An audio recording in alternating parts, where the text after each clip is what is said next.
Nah ini nih, pelatih Mali sampai bilang ini usai timnas Indonesia taklukkan Uzbekistan. Semakin memanas. Usai bekuk Uzbekistan, Nova Arianto sampai bilang ini. Fans Garuda harus simak ini. Nah loh, baru saja mau dinaturalisasi. Ini dia kata-kata Miliano Jonathans tolak timnas Indonesia. Kira-kira apakah benar Miliano Jonathans mau dinaturalisasi? Yuk saksikan beritanya hingga selesai.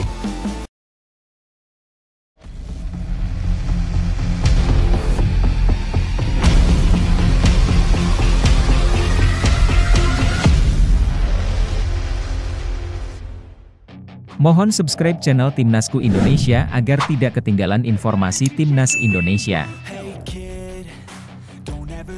Bekuk Uzbekistan Nova Arianto bilang ini jelang Piala Dunia. Baru saja kita menyaksikan sebuah pertandingan yang penuh gairah dan syarat dengan kebanggaan, di mana timnas Indonesia U17 berhasil menaklukkan Uzbekistan dengan skor meyakinkan 2 gol tanpa balas dalam lanjutan Piala Kemerdekaan 2025. Laga yang digelar di Stadion Utama, Sumatera Utara pada Jumat malam, 15 Agustus 2025. Itu seolah menjadi bukti nyata bahwa kerja keras, disiplin, serta kekompakan para pemain muda Garuda semakin terasa dari waktu ke waktu. Kemenangan ini bukan hanya memberikan tambahan poin, tetapi juga menyuntikkan rasa percaya diri yang besar bagi skuad asuhan Nova Arianto menjelang ajang yang lebih besar, yaitu Piala Dunia U17. Pelatih timnas Indonesia U17, Nova Arianto, tidak bisa menyembunyikan rasa puasnya setelah laga berakhir. Menurutnya, penampilan anak-anak asuhnya mengalami peningkatan yang signifikan, terutama dalam aspek kerja sama tim. Nova menilai apa yang ditunjukkan para pemain di lapangan adalah hasil dari latihan yang konsisten dan keseriusan mereka dalam memahami instruksi pelatih. Secara umum kami senang dan puas dengan penampilan anak-anak. Dari 2 laga yang sudah kami jalani di Piala Kemerdekaan ini, hasilnya cukup memuaskan, ujar Nova dengan raut penuh optimisme setelah pertandingan. Meski demikian, pelatih yang dikenal tegas ini tetap menegaskan bahwa masih ada sejumlah catatan yang perlu diperbaiki. Baginya, kemenangan bukan alasan untuk berpuas diri, melainkan sebuah titik awal untuk terus berkembang. Nova menegaskan bahwa Piala Kemerdekaan ini hanyalah sebuah ajang pemanasan sebelum menghadapi panggung yang lebih besar. Ini juga sebagai ajang uji coba sebelum menghadapi Piala Dunia nanti. Makanya kami tekankan kepada semua pemain agar bermain maksimal dalam setiap laga, lanjutnya. Ucapan Nova itu seakan menjadi pengingat bagi seluruh pemain muda Indonesia bahwa perjalanan mereka masih panjang. Ia menekankan pentingnya mentalitas yang kuat, kedisiplinan di lapangan, serta kemauan untuk terus berbenah agar performa semakin meningkat. Keyakinan Nova bukan tanpa alasan sebab ia melihat potensi besar dalam diri skuad mudanya. Menurutnya, jika konsistensi bisa dijaga, maka timnas Indonesia U17 berpeluang tampil mengejutkan di Piala Dunia mendatang. Menariknya, saat ditanya mengenai peluang penambahan pemain diaspora untuk memperkuat timnas Indonesia U17, Nova tidak menutup kemungkinan tersebut. Namun ia juga menekankan bahwa semua keputusan harus berdasarkan kebutuhan tim dan perkembangan pemain yang saat ini ada di skuad. Kalau nantinya dirasa perlu, kemungkinan bisa saja ditambah. Tapi kalau sekarang mungkin belum bisa dipastikan, apalagi masih ada beberapa pemain yang belum bergabung di turnamen ini, jelasnya. Pernyataan ini membuka ruang diskusi bagi pecinta sepak bola tanah air, apakah memang diperlukan tambahan pemain diaspora atau cukup memaksimalkan bakat lokal yang ada. Dalam pandangan Nova, meski ada beberapa kekurangan yang masih harus dibenahi, timnas Indonesia U17 masih punya waktu untuk memperbaikinya. Ia percaya dengan dukungan penuh dari semua pihak, baik federasi maupun masyarakat, para pemain muda ini bisa menjawab tantangan yang lebih besar. Kemenangan melawan Uzbekistan ini seolah menjadi pesan kuat kepada lawan-lawan berikutnya bahwa Garuda Muda tidak bisa dipandang sebelah mata. Para pecinta sepak bola Indonesia tentu patut berbangga melihat perkembangan positif ini. Dari setiap pertandingan terlihat bahwa para pemain bukan hanya tampil penuh semangat, tetapi juga semakin matang secara taktikal. Bagi Nova Arianto, kemenangan 2 laga di Piala Kemerdekaan adalah langkah penting menuju pembentukan tim yang solid untuk menghadapi Piala Dunia U17. Yang lebih penting, kemenangan ini membangkitkan optimisme baru bahwa Timnas Indonesia U17 bisa memberikan kejutan besar di ajang internasional. Nah, bagaimana menurut kalian, apakah kemenangan melawan Uzbekistan ini menjadi tanda bahwa Timnas Indonesia U17 siap bersaing di Piala Dunia nanti? Apakah pemain diaspora perlu ditambahkan untuk memperkuat skuad atau justru kita harus percaya pada potensi lokal yang sudah ada?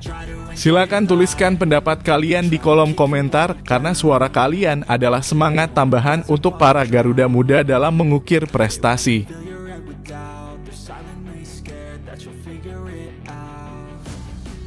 Pelatih Mali bilang ini usai Timnas Indonesia taklukan Uzbekistan. Pertandingan demi pertandingan di Piala Kemerdekaan 2025 semakin memperlihatkan betapa sengitnya persaingan antar tim muda dari berbagai negara.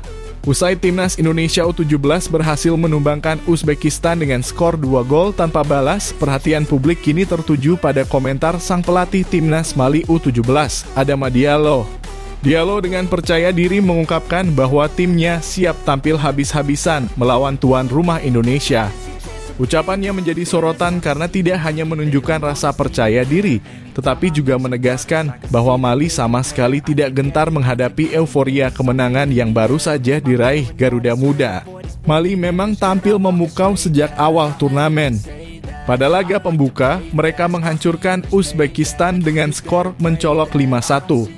Tidak berhenti di situ, Mali kembali menunjukkan ketajamannya kala bersua Tajikistan, di mana mereka sukses meraih kemenangan 4-2. Dua kemenangan dengan skor besar ini membuat banyak pengamat menilai Mali sebagai kandidat kuat juara Piala Kemerdekaan. Namun yang membuat menarik adalah komentar Adama Diallo setelah menyaksikan langsung pertandingan Indonesia kontra Uzbekistan. Ia mengaku akan tetap berada di stadion untuk memantau permainan Indonesia sekaligus memastikan strategi timnya benar-benar siap untuk menghadapi tuan rumah. Menurut Adama, kunci sukses tim Mali terletak pada persiapan panjang yang sudah mereka lakukan jauh hari sebelum kompetisi ini digelar. Ia menekankan bahwa mental juara harus dibangun sejak dini, salah satunya dengan target menyapu bersih kemenangan di setiap laga. Bahkan saat melakukan rotasi besar dengan menurunkan 7 pemain berbeda, Mali tetap menunjukkan performa superior di lapangan. Hal ini menjadi bukti bahwa kedalaman skuad Mali cukup solid sehingga siap menghadapi berbagai situasi termasuk melawan Indonesia yang tengah berada dalam tren positif. Target kami jelas, menang lawan Indonesia, tegas Adama Diallo setelah menyaksikan laga Garuda Muda. Kalimat ini sontak menjadi bumbu panas jelang pertemuan Mali kontra Indonesia. Ia menambahkan bahwa timnya tidak akan mengendurkan intensitas permainan meski menghadapi tuan rumah yang akan mendapat dukungan penuh dari supporter di stadion. Justru hal itu dianggap sebagai motivasi tambahan bagi Mali untuk menunjukkan kualitas terbaik mereka. Sementara itu, keberhasilan Indonesia menumbangkan Uzbekistan 2-0 jelas menjadi modal penting bagi skuad asuhan Nova Arianto. Garuda Muda tampil disiplin dan kolektif sehingga berhasil menaklukkan salah satu tim kuat di turnamen ini. Hasil tersebut tentu menambah kepercayaan diri pemain jelang laga berat berikutnya. Namun, pernyataan tegas dari pelatih Mali membuat publik penasaran mampukah Indonesia mempertahankan tren positifnya. Atau justru harus menghadapi kenyataan pahit saat berhadapan dengan tim Afrika yang dikenal memiliki fisik tangguh dan permainan agresif. Di sisi lain, pelatih Tajikistan Marco Ragini yang baru saja dikalahkan Mali memberikan pandangan berbeda. Ia mengakui kekalahan timnya bukan hanya karena kehebatan Mali, tetapi juga akibat anak asuhnya tidak menerapkan instruksi yang diberikan. Bahkan Ragini melakukan eksperimen dengan formasi 3 back, sesuatu yang berbeda dari biasanya. Meski eksperimen itu belum membuahkan hasil positif, Ragini menilai hal tersebut menjadi pembelajaran berharga untuk menghadapi Piala Dunia U17 mendatang. Pertemuan antara Indonesia dan Mali jelas akan menjadi salah satu duel paling ditunggu di Piala Kemerdekaan 2025. Indonesia membawa semangat juang tinggi usai mengalahkan Uzbekistan, sementara Mali datang dengan rekor kemenangan besar yang membuat mereka semakin percaya diri. Ucapan sang pelatih Mali bahwa mereka menargetkan kemenangan melawan Indonesia menambah panas atmosfer pertandingan ini. Lantas, bagaimana menurut kalian? Apakah Garuda Muda mampu membungkam rasa percaya diri Mali dan mempertahankan tren positif mereka? Ataukah justru Mali akan membuktikan ucapannya dengan mencuri kemenangan di kandang tuan rumah? Silakan tuliskan pendapat kalian di kolom komentar.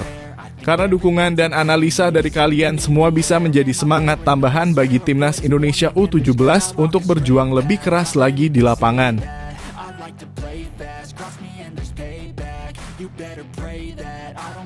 Kata-kata Miliano Jonathan tolak Timnas Indonesia. Secara mengejutkan, nama Miliano Jonathan kini menjadi perbincangan hangat di kalangan pecinta sepak bola Indonesia. Pemain muda berusia 21 tahun yang lahir di Arnhem, Belanda, itu akhirnya berada di jalur untuk membela Timnas Indonesia setelah dokumen naturalisasinya resmi diserahkan Ketua Umum PSSI, Erick Thohir, kepada Menteri Pemuda dan Olahraga, Dito Aryo Tejo, pada Jumat 15 Agustus 2025. Kabar ini sontak mengejutkan publik sebab Miliano sebelumnya sempat menolak tawaran untuk mengenakan seragam Garuda. Kini dengan langkah besar menuju perubahan status kewarganegaraan, publik semakin penasaran apa yang membuatnya akhirnya luluh untuk menerima pinangan Indonesia. Beberapa tahun lalu saat namanya mulai mencuat di sepak bola Belanda, Miliano Jonathan sempat mengungkapkan bahwa ia belum siap untuk membuat keputusan besar dalam kariernya. Dalam sebuah wawancara bersama Voetbal Primeur, ia mengaku PSSI sudah sempat menghubunginya untuk bergabung, namun kala itu ia lebih memilih untuk menunggu. Jaraknya cukup jauh untuk ditempuh, tetapi tak lama kemudian mereka PSSI mengetuk lagi, ucap Miliano. Kalimat itu menunjukkan bahwa ia memang sudah lama menjadi incaran, hanya saja hatinya belum benar-benar terbuka untuk Indonesia. Dalam kesempatan lain, Miliano juga berkata, saya mengalami tren peningkatan kecepatan, tetapi saya belum akan menentukan pilihan dalam kurung untuk membela timnas suatu negara. Saya membiarkan kesempatan itu datang. Ucapan inilah yang dahulu membuat banyak supporter kecewa karena ada kesan ia masih ragu dan lebih memprioritaskan perkembangan kariernya di Eropa. Namun justru kata-kata itulah yang kini terasa menarik sebab sikap yang dulunya penuh keraguan akhirnya berbalik menjadi tekad kuat untuk memperkuat Timnas Indonesia. Miliano sendiri memang memiliki garis keturunan Indonesia dari neneknya yang berasal dari Depok, Jawa Barat. Sejak kecil ia tumbuh dan berkembang di Belanda. Menimba ilmu sepak bola mulai dari Akademi Arnhemse Boys FC hingga akhirnya bergabung dengan tim muda Vitesse pada tahun 2014. Berkat bakatnya yang menonjol, ia cepat naik level hingga masuk ke skuad utama Vitesse. Penampilannya di Eredivisie semakin mengukuhkan reputasinya hingga akhirnya pada Januari 2025 ia resmi direkrut FC Utrecht, salah satu klub besar Liga Belanda. Dengan posisinya sebagai penyerang sayap kanan yang juga bisa dimainkan sebagai gelandang serang, Miliano dikenal memiliki kecepatan, teknik mumpuni, serta visi bermain yang matang. Posturnya setinggi 178 cm juga membuatnya cukup tangguh dalam duel udara. Tidak hanya itu, ia sudah berpengalaman tampil di level Eropa, termasuk mencatatkan penampilan di babak kualifikasi Europa League musim 2024-2025. Pengalaman inilah yang membuat banyak pihak menilai kehadirannya akan menjadi tambahan berharga bagi Timnas Indonesia. Proses naturalisasi Miliano jelas menjadi harapan baru bagi lini serang Garuda. Bila berjalan mulus, ia akan segera berseragam merah putih di berbagai turnamen internasional mendatang. Cerita perjalanannya yang dulu sempat menolak, lalu kini bersedia membela tanah leluhurnya, menjadi kisah menarik yang memberi warna tersendiri dalam perjalanan Timnas Indonesia. Hal ini juga bisa menjadi inspirasi bagi pemain keturunan lainnya agar tidak ragu mengikuti jejak Miliano. Kini publik hanya tinggal menunggu kapan Miliano resmi menjalani debutnya bersama Timnas Indonesia. Kehadirannya bukan hanya soal kualitas individu, tetapi juga simbol bahwa sepak bola Indonesia semakin mendapat tempat di hati para pemain diaspora. Perubahan sikapnya menjadi bukti bahwa cinta pada tanah leluhur bisa datang di waktu yang tepat. Nah, bagaimana menurut kalian? Apakah Miliano Jonathan akan menjadi sosok kunci baru bagi Timnas Indonesia di masa depan? Dan apakah langkahnya ini bisa membuka pintu bagi lebih banyak pemain keturunan untuk mau kembali ke Indonesia? Silakan tuliskan pendapat kalian di kolom komentar karena suara kalian sangat berarti dalam menyambut era baru sepak bola merah putih.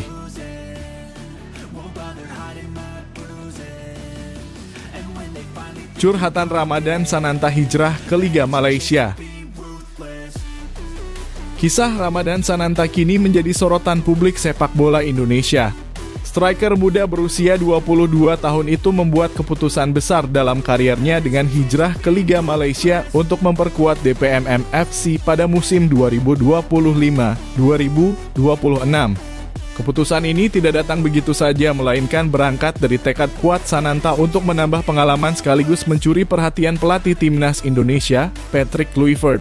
Ia berharap penampilannya di Malaysia bisa membuka jalan untuk kembali dipanggil ke skuad Garuda, khususnya untuk agenda FIFA Matchday pada September 2025.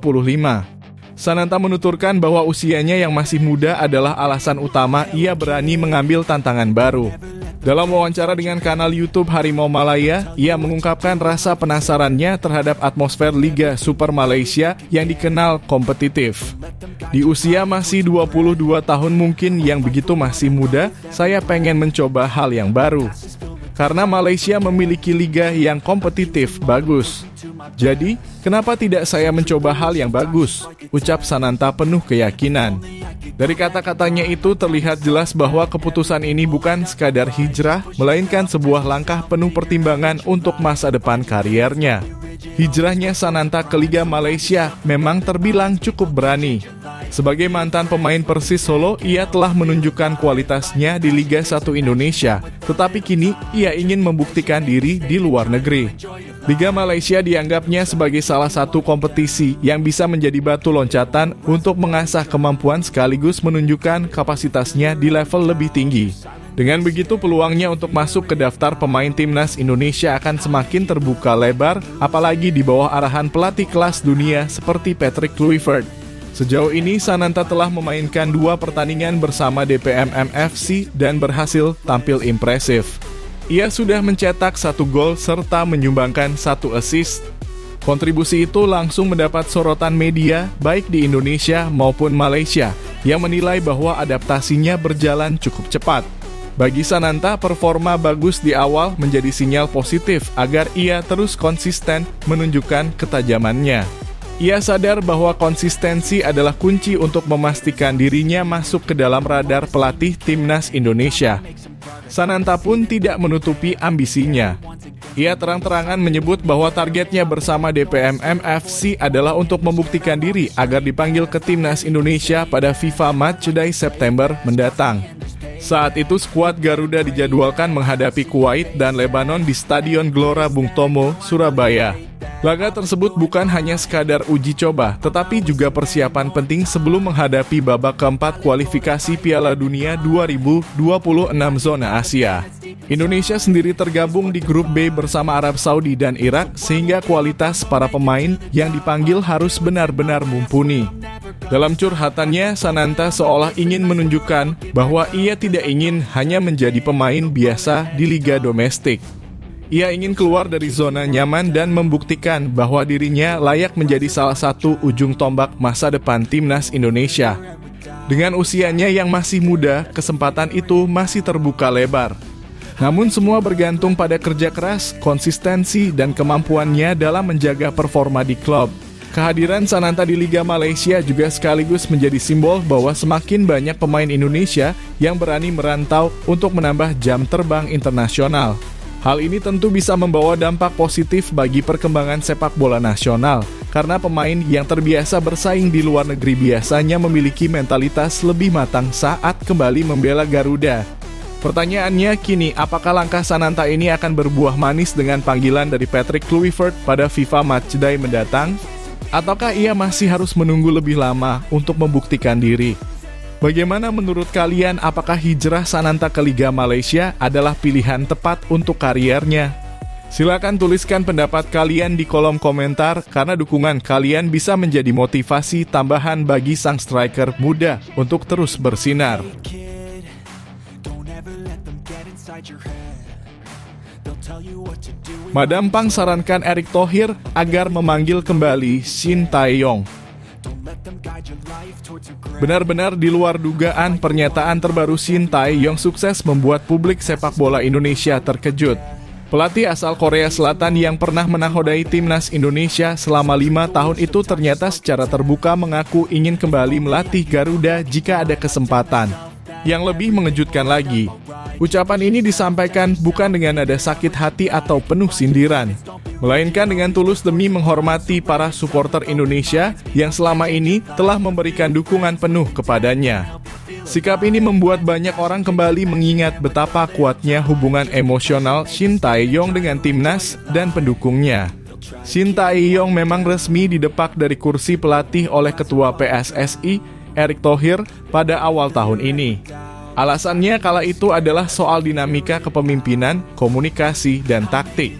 Meski begitu, keputusan tersebut tetap terasa janggal di mata sebagian fans Garuda. Pasalnya, selama menukangi timnas sejak tahun 2020, Shin Tae-yong tidak hanya menangani tim senior, tetapi juga memimpin timnas U20 dan U23. Sebuah tanggung jawab besar yang jarang diemban oleh satu pelatih saja. Sejumlah prestasi dan peningkatan performa tim pun menjadi bukti kerja kerasnya, walau belum semua target mampu diraih. Dalam wawancara di kanal YouTube Jackpot, Shin Tae-yong mengungkapkan bahwa dirinya masih mengikuti perjalanan timnas Indonesia bahkan setelah tidak lagi menjadi pelatih. Ia menonton seluruh laga Garuda termasuk di putaran keempat kualifikasi Piala Dunia 2026 zona Asia. Pernyataannya yang menyebut kemungkinan kembali melatih timnas jika ada kesempatan diucapkan dengan alasan yang sangat personal untuk membalas semua cinta dan dukungan yang telah diberikan fans selama ini. Baginya, supporter Indonesia memiliki tempat istimewa di hatinya. Reaksi pun bermunculan, salah satunya rumor datang dari Madam Pang, Ketua Federasi Sepak Bola Thailand sekaligus sahabat dekat Erick Thohir. Menariknya, Madam Pang secara terbuka berharap agar Erick Thohir mau mempertimbangkan untuk mengembalikan Shin Tae-yong ke kursi pelatih timnas Indonesia. Pandangan ini tentu menjadi sorotan karena datang dari seorang tokoh sepak bola internasional yang cukup berpengaruh. Apalagi hubungan persahabatannya dengan Erick membuat komentarnya memiliki bobot tersendiri. Banyak fans Garuda menyambut harapan tersebut dengan antusias. Bagi mereka, kembalinya Shin Tae-yong bisa menjadi momentum kebangkitan. Terlebih gaya kepelatihannya sudah terbukti mampu membangun mental juang dan disiplin para pemain. Meski demikian, sebagian pihak tetap ragu apakah Erick Thohir akan mempertimbangkan langkah tersebut mengingat alasan pemecatan sebelumnya. Namun pernyataan STY yang tidak mengandung nada pahit atau dendam justru membuka peluang rekonsiliasi di masa depan. Shin Tae-yong sendiri saat ini fokus sebagai pelatih klub Ulsan HD di Liga Korea Selatan. Ia mengisyaratkan bahwa kemungkinan melatih klub Indonesia hampir mustahil, terutama karena masalah gaji yang sulit disesuaikan. Meski begitu, untuk timnas Indonesia, ia tidak menutup pintu sama sekali. Pada akhir bulan ini, ia bahkan dijadwalkan datang ke Indonesia sebagai manajer timnas Korea Selatan U23 di kualifikasi Piala Asia U2030 2026 yang berlangsung pada 39 September 2025. Situasi ini membuat publik Indonesia kembali terbelah antara harapan dan realita. Di satu sisi, keinginan STY untuk kembali adalah kabar yang menggembirakan bagi banyak fans. Di sisi lain, ada dinamika internal PSSI yang mungkin tidak mudah untuk dilalui. Bagaimanapun juga, pemecatan STY masih menyisakan tanda tanya di benak para pendukung Garuda. Kini bola panas ada di tangan Erick Thohir. Apakah ia akan mempertimbangkan desakan fans dan harapan tokoh internasional seperti Madam Pang atau tetap pada jalur yang sudah ia rencanakan dengan pelatih baru? Semua ini menjadi bahan diskusi yang hangat di kalangan pecinta sepak bola tanah air. Bagaimana menurut kalian, apakah Shin Tae-yong memang pantas diberikan kesempatan kedua untuk menakodai timnas Indonesia? Silakan tulis pendapat kalian di kolom komentar.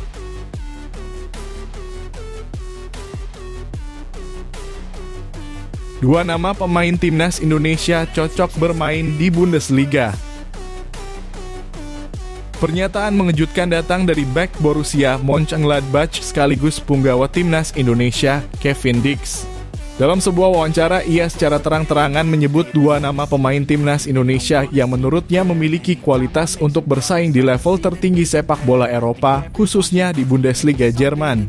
Dua nama tersebut adalah Rizky Ridho dan Jay Itzes.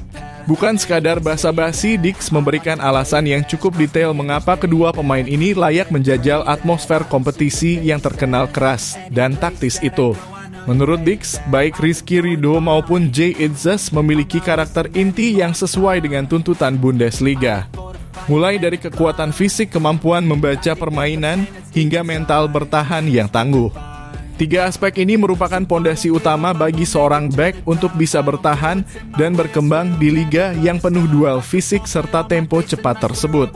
Ia menegaskan meskipun banyak pemain timnas yang punya potensi, dua nama ini menonjol karena paket lengkap yang mereka miliki. Jay Itzes sendiri saat ini memang sudah mengambil langkah besar dengan merapat ke klub Serie A Italia, Sassuolo, pada awal Agustus 2025. Kevin Dix menilai keputusan Itzes pindah ke Italia adalah langkah yang tepat. Ia mengungkapkan bahwa mereka sempat banyak berdiskusi mengenai rencana tersebut, dan Dix percaya pengalaman bermain di Italia akan membuat Itzes semakin matang, baik dari sisi taktik maupun mental. Meski begitu, Dix tetap berpendapat bahwa gaya permainan Itzes sebenarnya juga cocok untuk Bundesliga. Sementara itu, Rizky Ridho yang saat ini membela Persija Jakarta dan menjadi pilar di timnas Indonesia asuhan Patrick Kluivert disebut Dix punya kualitas teknis yang relevan untuk level Eropa. Ridho unggul dalam duel udara tackle tegas, membaca situasi dengan cepat, serta mampu memulai serangan dari lini belakang. Karakter seperti ini sangat dibutuhkan oleh bek modern, terlebih di Bundesliga yang menuntut pemain bertahan tidak hanya menjaga area pertahanan, tetapi juga berperan aktif dalam membangun serangan. Para analis sepak bola juga kerap memuji pendekatan proaktif Ridho. Alih-alih hanya menunggu serangan lawan, ia sering melakukan antisipasi dengan memotong aliran bola lebih awal. Gaya ini sangat cocok dengan iklim kompetisi di Eropa yang mengedepankan pressing ketat dan transisi cepat. Dix sendiri mengatakan bahwa Ridho akan sangat diuntungkan jika mendapatkan kesempatan bermain di luar negeri, meski keputusan itu pada akhirnya ada di tangan sang pemain. Jika Ridho mampu menembus Eropa, dampaknya tidak hanya terasa bagi karier pribadinya, tetapi juga untuk timnas Indonesia. Pengalaman bermain di liga dengan intensitas tinggi akan membuatnya semakin matang secara taktis dan fisik. Hal ini tentu menjadi modal besar bagi Patrick Kluivert dalam menyusun lini pertahanan Garuda yang lebih solid menghadapi kualifikasi dan turnamen besar. Namun Dix juga mengingatkan bahwa perjalanan menuju Bundesliga tidaklah mudah. Ridho harus siap menghadapi persaingan ketat, adaptasi terhadap pola latihan yang lebih keras, serta tantangan bahasa dan budaya. Meski demikian, dengan modal tinggi badan yang ideal, mental kepemimpinan, serta pengalaman internasional, Ridho memiliki pondasi kuat untuk menembus liga top tersebut. Bagi para penggemar Garuda, pernyataan Kevin Dix ini menjadi sinyal optimisme bahwa talenta Indonesia memang mampu bersaing di panggung sepak bola dunia jika diberikan kesempatan yang tepat. Pertanyaannya, apakah Rizky Ridho akan mengambil langkah berani mengikuti jejak Jay Itzes? Menurut kalian, siapkah Ridho berkarier di Eropa, khususnya di Bundesliga, seperti yang diungkapkan Kevin Dix? Silakan tulis pendapat kalian di kolom komentar.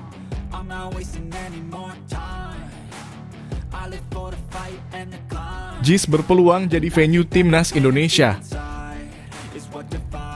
Jakarta International Stadium (JIS) kembali menjadi sorotan setelah Ketua Umum PSSI, Erick Thohir, mengungkapkan rencananya untuk menjadikan stadion megah ini sebagai venue pertandingan timnas Indonesia. Stadion yang baru diresmikan pada tahun 2023 itu memang memiliki fasilitas modern berstandar internasional yang membuatnya layak menjadi tuan rumah laga-laga besar.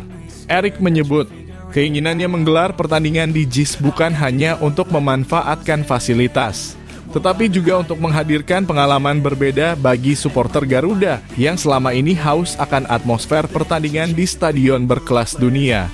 Meski demikian, Erick menegaskan bahwa rencana ini tidak akan mengganggu jadwal Persija Jakarta yang menjadikan JIS sebagai kandang utama di ajang Super League 2025/2026. Ia memahami bahwa menjaga harmoni antara jadwal klub dan tim nasional adalah hal penting. Karena itu PSSI hanya akan menjadwalkan laga timnas di JIS pada kalender FIFA Matchday, di mana liga domestik memang diliburkan sementara. Salah satu opsi yang dibidik adalah pada bulan Maret 2026, asalkan tidak ada agenda internasional lain yang lebih mendesak. Erik menjelaskan PSSI saat ini tengah membangun timnas Indonesia secara menyeluruh, baik putra maupun putri, dengan membentuk strata kelompok usia yang lengkap. Mulai dari U16, U17, U20, U23 hingga senior, semua mendapat perhatian serius. Bagi Erik, hal ini memerlukan dukungan infrastruktur yang memadai dan JIS menjadi salah satu opsi terbaik untuk digunakan di berbagai level pertandingan. Ia bahkan mengaku sudah membicarakan rencana ini dengan pemerintah Provinsi DKI Jakarta. Namun di balik antusiasme itu ada faktor yang bisa saja menunda realisasi penggunaan JIS sebagai venue timnas pada Maret 2026. Jika timnas Indonesia berhasil melaju ke ronde kelima kualifikasi Piala Dunia 2026 zona Asia pada November 2025, maka mereka akan terus bertanding hingga Maret 2026 demi memperebutkan tiket ke putaran final. Skenarionya, jika Garuda mampu menembus ronde kelima, mereka akan berhadapan di playoff antar benua yang digelar di Amerika Serikat pada bulan Maret. Artinya laga persahabatan atau uji coba di JIS bisa batal karena prioritas utama adalah pertandingan penentuan menuju Piala Dunia. Sementara itu PSSI kini fokus menyiapkan agenda besar pada FIFA Matchday September 2025. Timnas Indonesia senior dijadwalkan menghadapi Lebanon dan Kuwait di Surabaya. Sementara timnas U23 akan tampil di kualifikasi Piala Asia U23 2026 di Sidoarjo melawan Laos, Makau, dan Korea Selatan. Agenda padat ini menunjukkan keseriusan PSSI membentuk tim yang kompetitif di semua level, sekaligus menguji kesiapan infrastruktur sepak bola di Indonesia. Jakarta International Stadium sendiri menjadi simbol kemajuan fasilitas olahraga di tanah air. Dengan kapasitas lebih dari 80.000 penonton, lapangan rumput hibrida berkualitas tinggi, dan fasilitas penunjang kelas dunia, JIS mampu memberikan pengalaman pertandingan yang berbeda.